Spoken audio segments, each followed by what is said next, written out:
It's clearly Laurel. It's clearly Laurel. Laurel. Yeah. Yeah. What am I? I thought these are two rappers. Yo, me too. I thought it was a song like Lil Yachty versus. I didn't. Did they give this test to Helen Keller first? Oh, Like, wow. Guys.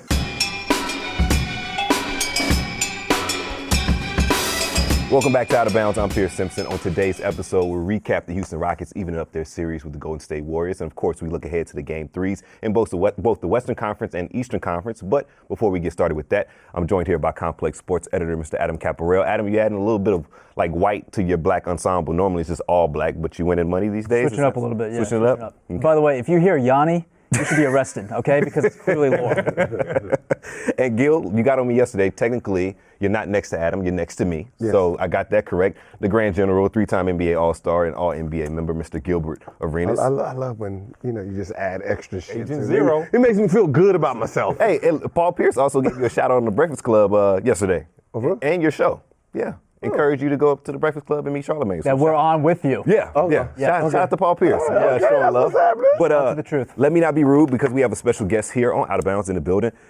Former NBA center, Mr. Ryan Hollins. Ryan, you played for my Mavericks, so of course I got to show you some love, man. And you're currently an ESPN analyst talking about a wide variety of things, but most specifically the NBA. Thank you for joining us here on Out of Bounds, man. Oh, man, a pleasure, man. Come on, man. It's my dude, man. Day one. Abasi right here. You are officially the tallest guest that we've had on the show. By far. Yeah, I noticed. Y'all didn't think about me, man. His legs are almost at the middle of the X. Like his legs are almost at the middle. Just made it. Yeah, just a little bit. I think you can still give some buckets out there, man. That's all I'm saying. You can get a couple rebounds. or something. It's definitely there, man. It's definitely there? Yeah. I know you can still jump. Oh, I know that. That bounce is real. Come on now. He's The bounce is real. He's always had the bounce. But of course, we have to recap the Houston Rockets even up the series with the Golden State Warriors last night, getting an impressive victory at home, 127-105, as things head to Oakland for Game 3. James Harden had 27 points on 9 for 24 shooting from the field and 10 rebounds. Only had 3 assists. But the supporting cast for the Houston Rockets really emerged in their Game 2 victory. Eric Gordon had 27 points with 6 threes. PJ Tucker, Gilbert Arenas' favorite player in the NBA, right? No? Yes? You got to account. You talking. I know. That same energy. Wow. PJ Tucker had 22 points, 5 for 6 from the three-point line, 7 rebounds. But to your credit, he only had 1 point in Game 1 and didn't have a single bucket made from the field. But, we'll talk about that another time. Kevin Durant for the Golden State Warriors, 38 points. Steph Curry, 16. Draymond, only 6 points. Klay Thompson, only 8 points. They had relatively quiet nights. What did the Rockets do right to even up the series as things head to the Bay Area for Game 3? They pass the ball. Because you kind of alluded to James Harden. If he scored 40-plus points in Game 1. You said that's not a recipe to beat the Warriors. Because of the way his 41 comes. If his 41 comes off of just isolation at the top of the key and not part of the offense, then that means everyone's sitting. So me making fun of Tucker because he's sitting in the corner not getting the ball was a valid point. Now he made me look stupid. Oh. he didn't make me look stupid. So before I move on to our star-studded guest right here and Adam Caparel, I have to. You got to talk about PJ Tucker and give him some love because that's what I'm saying. You slandered the man. You said you went from him being 6'6". Okay, he's 6'6". 5'11". He's officially 6'6" now. He's 6'6" now. But that's what I'm saying. Like people got to touch the ball. Like last game they had a total of 18 assists. Yeah. First half they had 16 assists. Right. It's like a total it's a totally different team. So, when James Harden uses his ability to get the ball to other people, then you see their value. First game, I didn't see Tucker's value at all.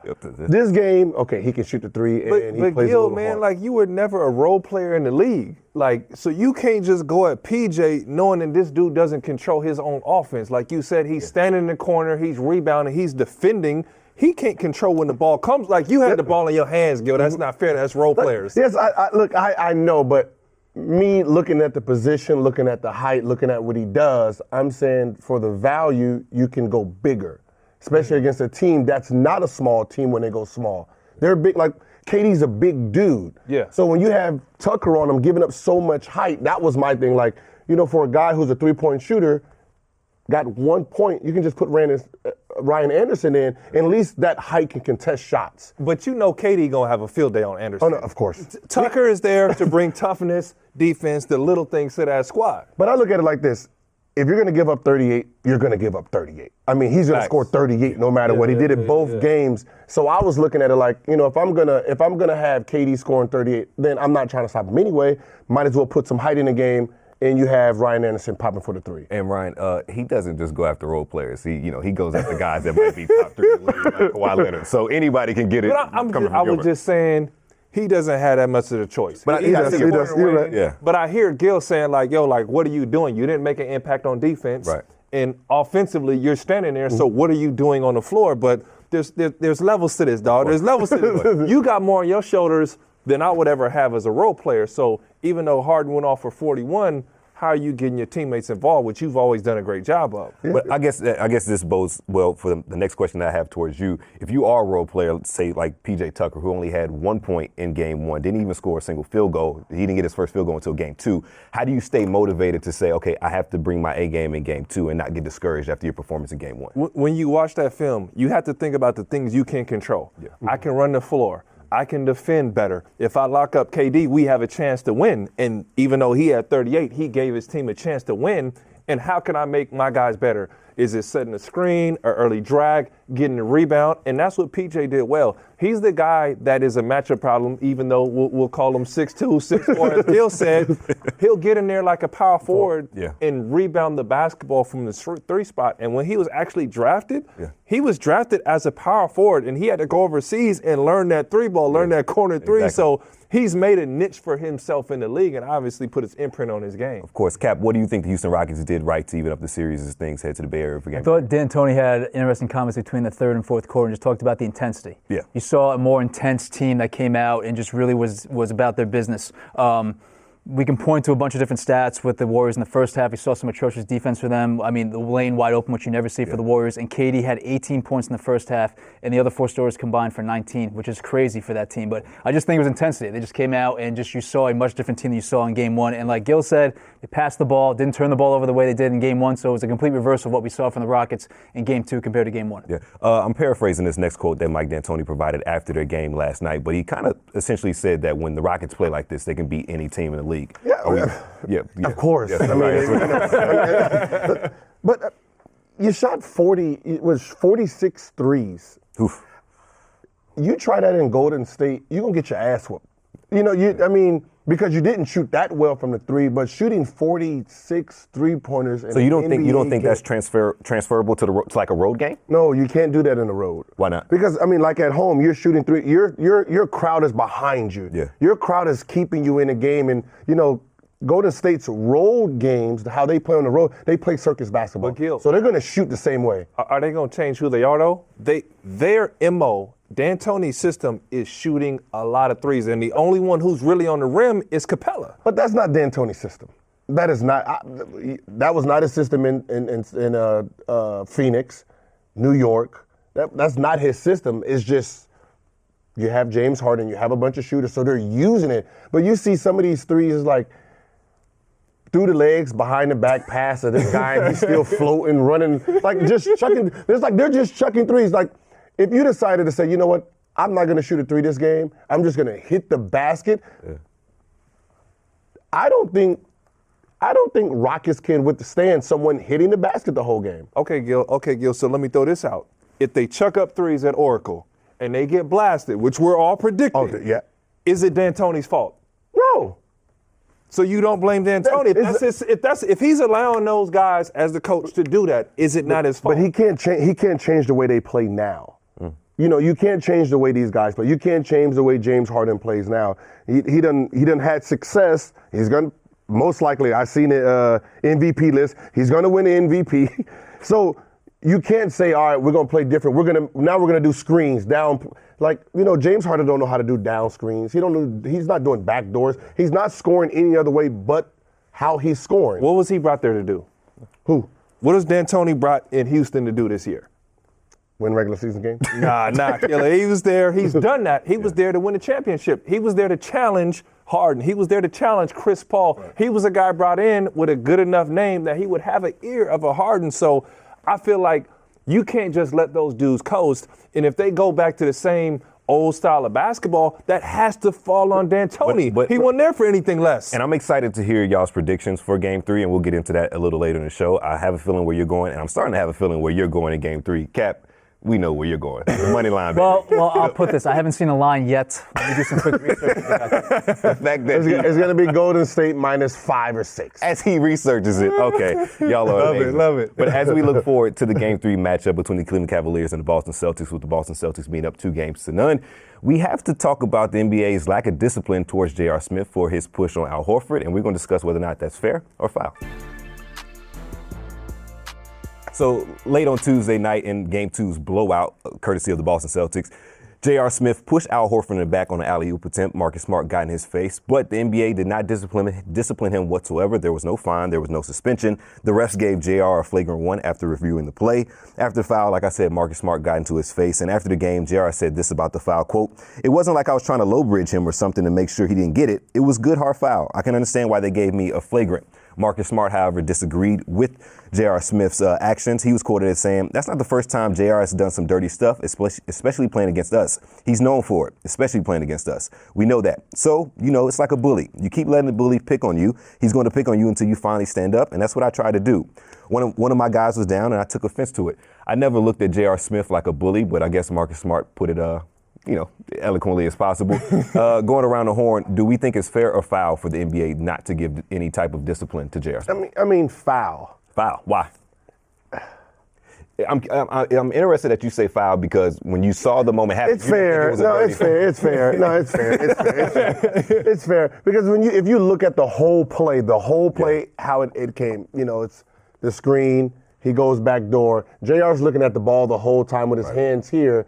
And then when it got close, he just finishes it off. It's not like he went intentionally just say, "Oh, fuck it, I'm beat. Let me just push him out of bounds." So, when you look at it from the whole sense, it's fair that they didn't. Ryan, what do you think about it? It's absolutely fair. Yeah. Look at my man Draymond. He literally gave, it was low-key a punch. It was. And the NBA standards, they say everything above the shoulder is considered a flagrant 1 or 2 or looked at, and you let it slide. I look at the playoffs like this. At this level, you're allowed a mulligan. Yeah. And Marcus Smart essentially ran up and threw a punch in so many ways. So there was no no penalty for that. I just think, I'm glad basketball is back, dude. You get to play ball, you get to put your hands on somebody, and we're watching a good product on the floor. As well as the complaint, they're too soft, jacking up threes, this and that. And now dudes are actually getting into it, getting back to the game of basketball, man. I'm loving it. I mean, technically, JR did push Marcus back when they confronted each other. But, I mean, you could say in that grand scheme, to answer your question, I'm going to call fair that he didn't get penalized because I think if you look at that play, I didn't really get a sense that JR was trying to be malicious. Yeah, and I would be the first to admit I do have a soft spot for JR.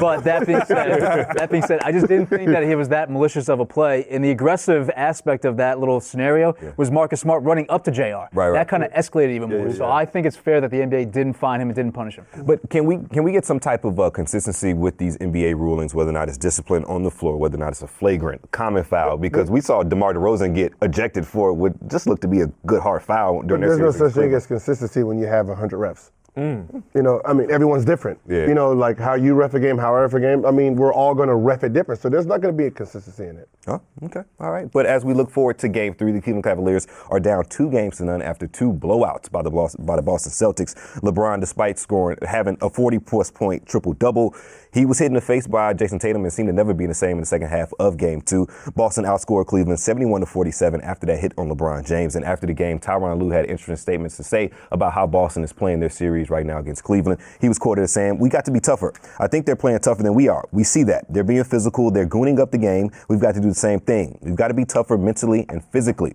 The C's Marcus Morris responded to Tyronn Lue by saying, quote, "Gooning, that's a good word. Shit, we're doing whatever it takes. Whatever it takes. Every player, 1 to 15, whatever it takes. That's what we're doing. You call it what you want to call it. We're just trying to get the win." Al Horford said, "We're playing hard. We got each other's backs. That's it."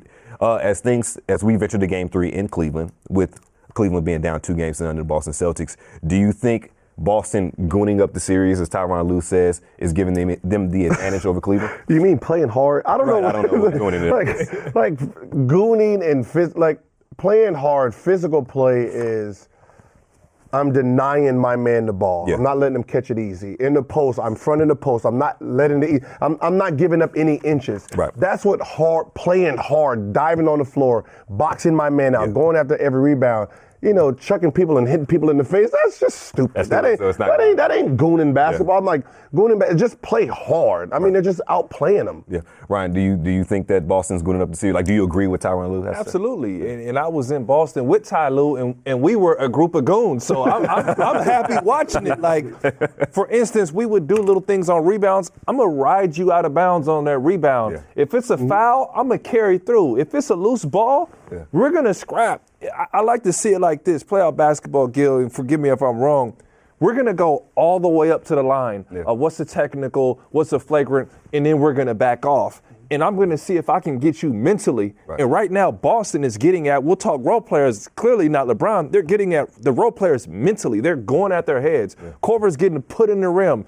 I watched Jaylen Brown slap the floor on defense. He went old school basketball. I know. He got his ass crossed over. That's what I'm saying. Clear out. Clear out.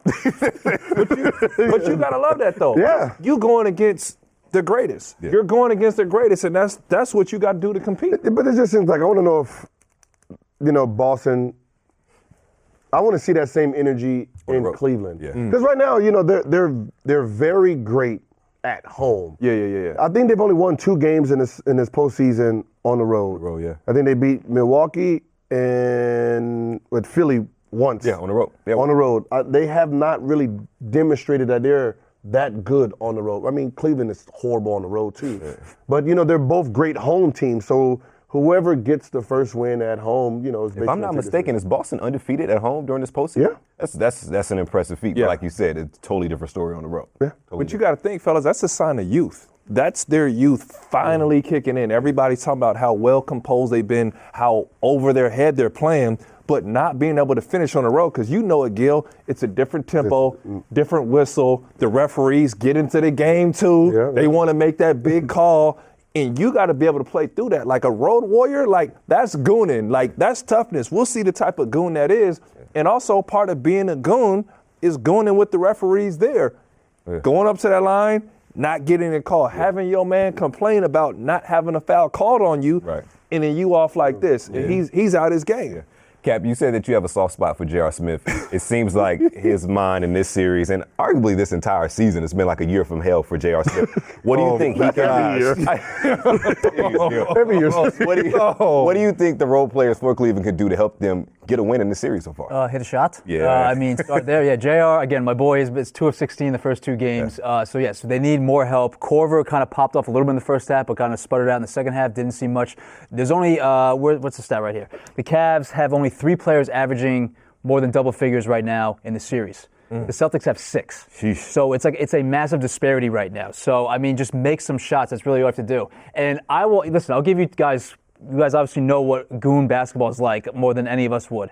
But I feel like Ty Lue's comments more or less come across as like, I'm defending JR. And I'm trying to take the onus off JR because we need him to perform in Game 3 and not have him have this storyline be over his head and kind of be all-encompassing. And that, to me, that comment, it doesn't come up like, I don't see goon basketball with the Celtics.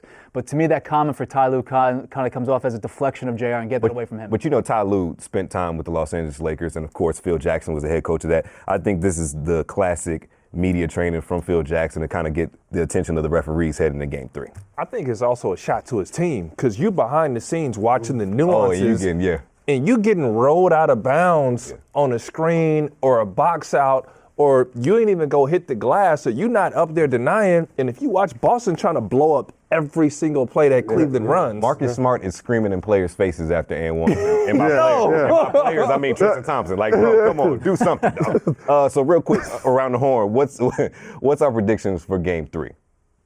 What? You rocking with Cleveland? Game 3? Cleveland? Come on. Can we get a prediction? Because you've been like LeBron's stat line has been crazy. Are you like a psychic or something? So what's your stat line for LeBron? Like 38-7. 38-7. Okay. I'm rocking with the GOAT. I'm going LeBron. I'm going Cleveland. I love it. I'm going Cleveland. Give me Boston plus 6.5. I think the Cavaliers win, but again, closer than the experts think. Right. I think that we get a close game. So give me the Celtics plus 6.5, but I think the Cavaliers win. See what he does, Ryan? See, he takes the money line. Yeah. That's the safe bet. I'm more concerned with the line. I'm taking Celtics plus 6.5, but I think the Cavaliers win. When's the game? It's Saturday night. Okay. It's in Cleveland. Blowout. All right. I thought it was a Sunday game. No. I was going to say shit. I know your theory. Right. Now, of course, earlier in the show, we documented how the Houston Rockets even up the series against the Golden State Warriors, the impressive whole victory, 127-105. But with things heading to Oakland, we know the Golden State Warriors are a completely different team in the Bay Area. For Game 3, what can we expect from Golden State? Do you think the other stars, aside from KD, will step up and just play? You know, Golden State, that's what I said. I've been tracking. They play better defense at home. They take, what's so weird is they take better shots at home. I mean, players play better when they're home. Their kids are in the stands, their wives, it's just the familiarity. It's just, that's how people play. And on the road, they play like a circus team. They just come in and they try to shoot you out of the game. Right. But obviously, Houston got the best of them. But at the end of the day, they're the home team right now. And, they just got to defend their home court. Right. Ryan, what do you want? What if Steph Curry had 16 points? 16 points. Open the floodgates. Yeah. Like, he's got to get going. And when that home energy is up, there's nothing like it. Dude, they run so much faster at home. You literally watching their head whip past you on 3-point shots, running to the line. And if Steph gets cooking, man, which you expect, and it just takes, a layup, or Gil said, taking good shots, a layup, a defensive stop, something, and he's rolling. Yeah. After the game last night, they asked Stephen Curry if he's dealing with any type of nagging injuries or anything that's afflicting him. He said he's just frustrated at the moment. We saw the clip of him and Steve Kerr talking during the game, and Steve was like, your time will come. You'll figure it out. The floodgates will open. Do you think it's because he's going against Chris Paul in the defensive end that's kind of wearing him out? Some players got to understand, you don't have the advantage. This person has the advantage. What do you mean by that? Like KD clearly has the advantage in this series. Yep. So, with KD having the advantage, it's taken away from everyone else. So, if you're Kevin, if you're Curry, you're gonna get frustrated that you're not getting the normal touches you usually get because KD has the advantage in this series. So I can understand his frustration because I remember, when we was playing the Bulls. Yeah. And I cooked the Bulls during the regular season, but they were keying on me in postseason, and I'm still trying to shove it down their throats, and it was like, you might need to be decoying. And I'm like, wait, what do you mean decoying? And, I'm averaging 16 for the series, but we're winning now. Yeah. Because they're not used to me passing it. So it's like you're 1-1. He's going to find this rhythm, and when he does, there's going to be another player that's going to have to start. But was that the same series you hit the game winner? Yeah. Okay, so you always have to. I was 3 for 16. You always have to stay ready. So that's what I said. I was 3 for 16. I told you I was shoving it down there. But like we said about Steph, you have to stay ready because the floodgates go open. Cap, what do you think the difference could be for Golden State in Game 3 to hopefully not repeat what they went through in Game 2? I seriously doubt that Klay Thompson's going to score 8 points, wherever he scored officially in Game 2. Yes, yeah, Klay's going to go off. Steph looked a little hobbled, but again, he says he's okay. Also, Chris Paul's got some ankle issues right now. Yeah. So he was hobbling big time. He had a little giddy and up. The ice pack at the end of the game. So that's going to bear monitoring. So I think that obviously the role players, the Hampton Five, other than KD, will start getting their numbers again. Yeah. You'll see a much more regular Warriors performance. They'll play better defense. They won't have any Olays that we saw in the middle of the lane, the way the Rockets went to the basket all game long in Game 2. So yes, I think you get a comfortable Warriors victory in Game 3. So you got Warriors in Game 3. Ryan, what you rocking with? I'm going Warriors. Warriors in Game 3. Warriors in Game 3. Yes. Okay. All right. I thought I already said that. No. I thought I already said that. I already said that. All right, switching gears here. He's not going to be the number 1 draft pick come June, but sneaker companies are lining up to sign Trey Young. We're going to discuss that in the pull-up. So the industry's biggest brands reportedly consider the 6'2 former Oklahoma point guard Trey Young the most marketable player in June's draft. And in an ESPN piece, Nick DePaul reports that Nike, Adidas, Under Armour, Puma, and other companies will be making their endorsement pitches to Trey and his reps starting next week in Los Angeles. Puma, I think, is the most notable, most interesting one right now. Is looking to reestablish itself in the basketball market with its first big signing since Vince Carter all the way back in 1998. And they reportedly are making Trey Young, a priority and possibly its global face. There's obviously Under Armour, who would love to add him with Steph, who is, kind of obviously talked about as being similar build and similar players. There's Adidas, then they would love to bring him in the fold with James Harden, Dame Lillard, Derrick Rose, and John Wall. And obviously Nike, who lost out on Steph Curry years ago, maybe doesn't want to miss out on Trey Young and get on the bandwagon real quick and real early. So, guys, which sneaker company do we think is the best fit for Trey Young? Ryan, we'll start with you. Well, clearly we're always going to rock with Nike first off, but Nike's going to play hardball with the bag. Yeah. Then I'm going to look at Under Armour because he can be baby Steph. Maybe they can do some promo stuff together. Right. And Gil, I want to ask you this, bro, because it's always like the locker room talk. Like, if Puma's throwing the bag, are you rocking with, if they're throwing 300, something wild at them, do you rock those over going with Nike? I play in damn church shoes. You're taking them. Yes. 300 million? But everybody says something to them biscuits are falling off your feet. But listen. You can, yes. When you're young, we don't care about their feet. Nobody care about their feet when they're young. So yes, if Puma's gonna throw him 150 million out the gate, yes, sign it. But when you're young, you care about, hey, look, but you got them biscuits on. But that's what I'm saying. You know what I'm saying? I guarantee you all the Jordan kids right now wish they signed somewhere else because they got paid. They would have got paid more. So if someone's throwing you 150 and the closest next one is 25 million. Yeah. Can I curveball this? Let's see. Well, why is he not even why is no other young player in this draft thinking that big baller brand route? I should bring it up actually. Yeah. Because big baller brand can't afford their own players. Yeah. And real quick. But why not do your own, right? But has anybody gotten those big baller brand shoes? That's the other thing. No, but it's called Ponzi scheme. Wow. But you know what's so funny? If you was a big baller brand, you should have thought about this a long time ago. Let your son go sign to one of those big companies. Use that big company's money to fund your own company. Now you can sign players coming out of college. Right now, because you don't have any income coming in besides Laker money, there's no money to go sign anybody else. You can't sign no one. So that was the one thing he messed up on. Looking at all these other shoe companies. That's the only thing? in a sense when capitalizing off your brand. But like you said, I think we make jokes about the big baller brand, but you obviously have to give them kudos for even just taking the step to do that and then have a partnership with Jordan Crawford. So yeah. For us, players owning their own stuff, it's still early, so it can very much work. But looking at these other brands that are trying to court Trey Young, Nike, Adidas, Under Armour, there are obviously other priorities and top players that are getting their own signature shoes and fall in line first before him. You look at Nike, they got the Greek Freak, they got Paul George, they got LeBron James, they got Kevin Durant, they got Kyrie Irving. So that's not going to work. Adidas, James Harden, obviously, a few other players.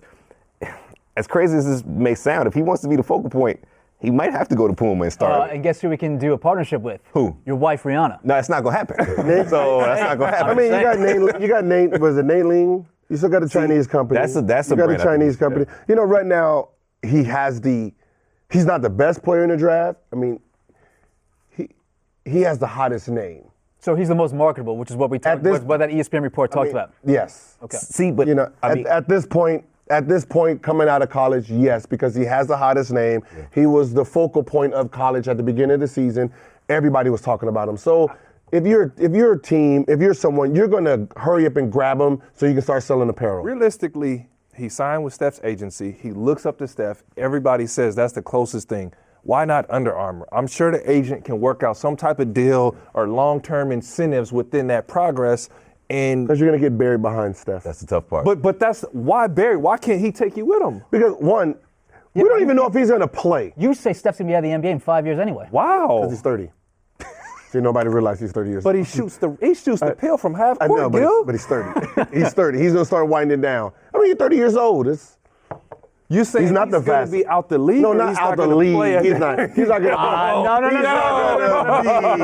going to be. He's going to be a retirement mode. I mean, 35. Yeah, I'm with you. He got two bad ankles, but he can shoot that thing. So he just sit out at half court. Time out. Let's back up. I love how he got on Gil for slandering, but then he just threw that quick jab. He got two bad ankles and some bad. No, he does. He does. Listen, every scouting report against Golden State. Where is Curry? We posted up Jared Dudley a couple times to start the game. Wherever he was, that's where the play was going. Am I wrong? Hey, listen, Nate. You don't really throw money at him. I'm going to be surprised if somebody throw him real money because he's not. I don't see him starting. I don't even. Whoa! You said Trey Young's not going to start? For who? Oh. Especially. Oh, he's going to a tanking team. He's going to be a slider right now. He's going to be at 10, 11. Anywhere from 10 to 11. Ooh, Those are bad teams. Philadelphia, you're not starting in Philadelphia. No, he's not starting in Philly. You're not starting in Philadelphia. And I don't, Hold on, they don't have a point guard though. He would start in Philly. They have Ben Simmons. He can shoot. He can shoot. And what can't Ben Simmons do? But he's not going to start over Ben Simmons, and he's not going to outplay Fultz when Fultz is and also, healthy. can we talk about? Fultz can't shoot either. That man is a one-on-one basketball He player. actually complements what Simmons can't I know, do. but you're not going to put Trey Young over Fultz. But we know they're going to trade that pick. Yeah, I'm not in love with Fultz until he shows it. But I don't think that Trey Young is the most marketable player in this draft. My guy Nick DePaula is very well plugged into the sneaker atmosphere and everything going on. But a guy like Colin Sexton out of Alabama, he has the tenacity. He talks trash. But and if he blows up. That's later on. We're just talking about coming out of the draft. The biggest name coming out of the draft for shoe apparel Right now, for kids. It's. All right, Ryan, you are a resident giant here at Out of Bounds. I have to ask you this question. We're in an age of charismatic big men like Joel Embiid, Kristaps Porzingis, Karl-Anthony Towns. But those guys generally don't get, big sneaker deals or their own signature sneakers. Giannis is kind of, the aberration, KD to a degree. Yeah. But how frustrating for you guys that you guys can't be that marketable individual. You guys can't be the face of a shoe brand or, really pop off like the smaller guys. I mean, it's tough. I screamed at my agent for hours asking why I couldn't be Agent Zero, So I had to get his shoes sent out. I was Adidas, Team Adidas to start, and I was rocking the Gills and all that. And it's so funny, like, it's so disrespectful. Like, I'd be wearing my Gills and shoot around and be like, why do you have on guard shoes? I'm like, because they feel good. Like, I'm fast. I'm not a normal big. Like, I want to rock that. But real talk, everybody does not know what it's like to be 7 feet tall. There's a rare percentage of people that are going to look at me and relate to what I do. Yeah. There's a bigger percentage that can look at him and go, oh, I shoot threes, I cross people up, boom, boom, boom. Trey Young, Steph Curry, are the everyday Joe Schmoes go to the park or sees him and says, I can relate to what he does. Yeah. So if this is a sneaker deal, that's why they're so appealing. Nate Robinson had that crossover appeal. Like, you relate to the everyday fan, and I admit, like, they're not going to relate to a 7-footer who can run and dunk. Like, you know what I'm saying? But how much is it? It's just like if your shoe's good or not. I mean, Steph Curry has all the commercial appeal in the world. He's one of the more transcendent players in the league. Obviously, he seems like a good guy. But some of the shoes he put out early on with Under Armour, they were not clicking. Dad shoes. Exactly. But the sad part is they're still going to move units because kids want to be Steph. Yeah. How many of those dad shoes did they move? You know what I'm talking about, the all-white. The all-white. I don't know if they still did the all-white ones. I will say that recent shoes have been much better. The Steph Curry 4s, and they look better. So you and other big men have therapy sessions over this. You guys have just like, because it's frustrating because if you look at somebody like Shaq back in the day and all, Duncan, Kevin Garnett, you got these guards coming in, $60 million, $100 million contracts on shoe deals, and they're sitting there like, what the fuck is going on? I'm the most dominant player in here. And they're like, well, nobody want them tanks. So it's funny. Nobody want no 22s, bro. No, with the Clippers, Blake Griffin at that time, he was probably one of the greatest dunkers we've ever seen. He was dunking on cats day in and day out.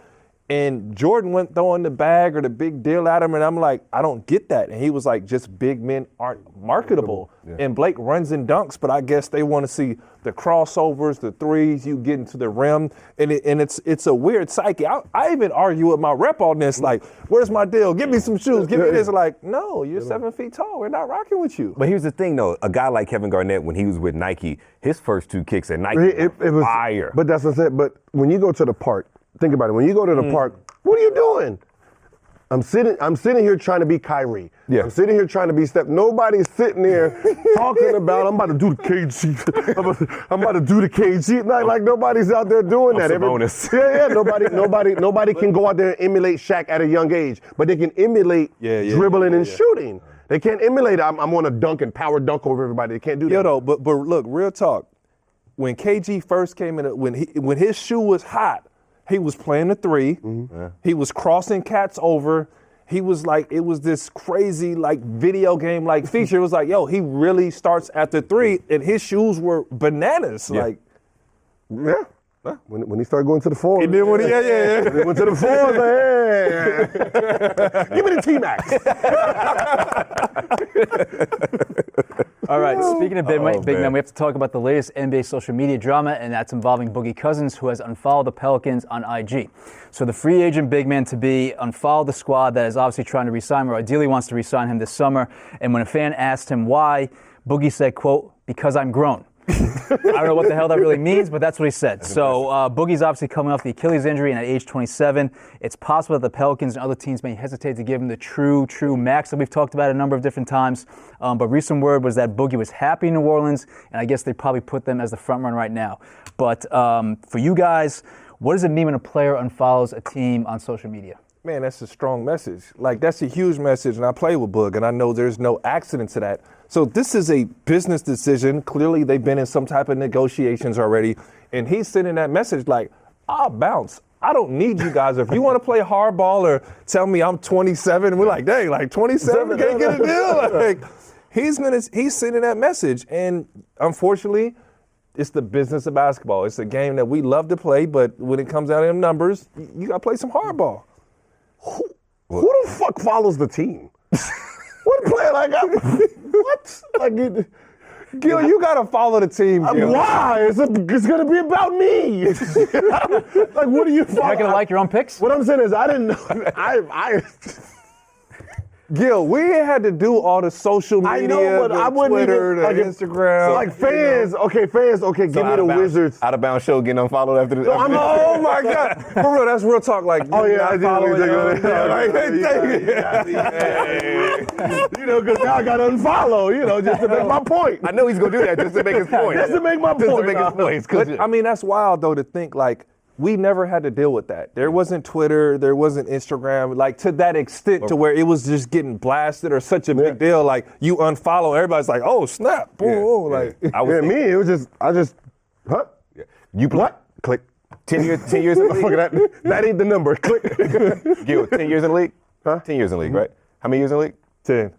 If social media was around when you two guys were like in the league and prevalent and some of y'all's colleagues, careers would have been much shorter. So have count 20 your million blessings. Followers. Yeah. Yeah. And 20 million suspensions. That's Rumors, fines, and suspensions. No, because you see, Dating rumors. No. I wasn't a bad dude until after the case. Oh, okay. I was a. That's usually how cases work. Hey, Gil, is that still a sensitive subject? Can we talk? No, it's not. It's not. All right, but can we also ask what the hell grown has to do with this? He's a grown-ass man. He can do unfollow whatever he anybody wants. wants. Yeah. Boogie got so, I know him, he got so irritated. I could hear him say, like, man, I'm a grown, did you really ask me that? Like, are you serious right now? All right, so is he signing with the Pelicans or what? Yeah, he got to get that bag, though. He's going back for that bag, and they're playing hardball, but he knows they really can't afford to have him walk. I don't care what AD did in the offseason. He was cheering for the team, but when they was getting blasted, like, hey, sign me back in. Yeah. That's the play. Oh, that was it. He was like, yeah, they losing. Yes. Man, we play hard, fellas. Yeah, both teams played hard. Hey, man, y'all had a great season. Yes. No, but they're both, what's so funny is they're both stuck in a weird situation because he's coming off the Achilles, so he's going to have to prove he's worth it. Facts. But he doesn't have to prove he's worth it because they can't afford to lose him and get nothing. Yeah, but again, my argument would be that you're going to take a year for Boogie to get back to close to his regular self, and then maybe by then it's like you don't know how he reacts with the body and stuff like that. So check this. If you're New Orleans Pelicans, right? Yeah. Small market team. It's not the sexiest city in the world. Yeah. So you have to either draft your talent or trade for it or overpay for it. Mm-hmm. So you got to take a risk on a Drew Holiday who just balled out for you, who came hurt, had a lot of problems. You got to take a Rondo who's incredibly talented, one of my favorite teammates ever. Take a risk, and it happens to pay off. So you cannot let Boogie Cousins walk. Even though analytics says our pace got faster, we won when he was there, you got to keep the stars that you have. And also, too, how many times have we seen these teams get in the playoffs and they think that because of the momentum or the success they had in one previous postseason will carry on to the next? Two teams that come to mind, Portland Trailblazers, Miami Heat. Wow. They thought they would carry on that success they had the previous year. Look at them this postseason. Fizzled out. That's what I said. It's one of they're both they're stuck because Cousins don't want to go anywhere because he gets more money in New Orleans. Facts. In New Orleans, cannot fuck around with him because if he walks, they got nothing for Boogie fucking Cousins. And they're maxed out salary cap wise. The best center in the league. It's just like back then letting Shaq walk and you got nothing for him. Yeah, which makes you can't. But are you really giving him a 5-year contract? Yes. You're stuck. Gil, Are you just going to let him walk and get nothing for him? Because he's not going to. Because there's that report they were thinking about giving him a 3-year-old. What I'm saying is he's not taking nothing less than what he think he's worth. So you're sitting there handcuffed. Gil. You're sitting there looking at him like, do I let the man walk or do I give him what he wants? Did the Clippers set a precedence to this? They signed Blake Griffin to that huge max and then moved him for a load of assets. Oh, also, I'm going to throw a team out there that's going to sound. Lakers. No. Could there be a reunion in Sacramento? No. Him with Ayton? No, he's not. No. I'm saying he's still prevalent in the community. You never know. You said with who? Sacramento. You never know. You said Timo and who? Ayton. Ayton who? DeAndre Ayton. With the second pick. They have number 2 overall pick. So who's Ayton's not going number 2. Who's going number 1 in your draft?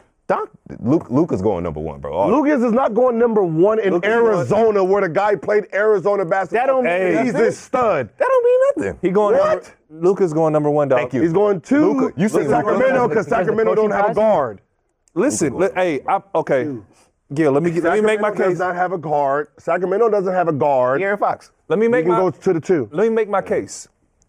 New NBA positionless basketball. Boom. I played in the Spanish league last year. The kid was in Real Madrid. He can shoot, dribble, pass, and he's tall.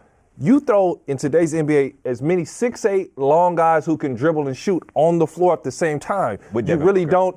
What we used to call tweeners are now your centers and shooting guards. All right, so you played against him. What's the best comparison? He's tough. I mean, he just fits NBA. He's a Livingston. He's an Iguodala. He's a crafty. But you got to know what I'm remember, saying? you already have a star, and this is what people don't understand about the NBA.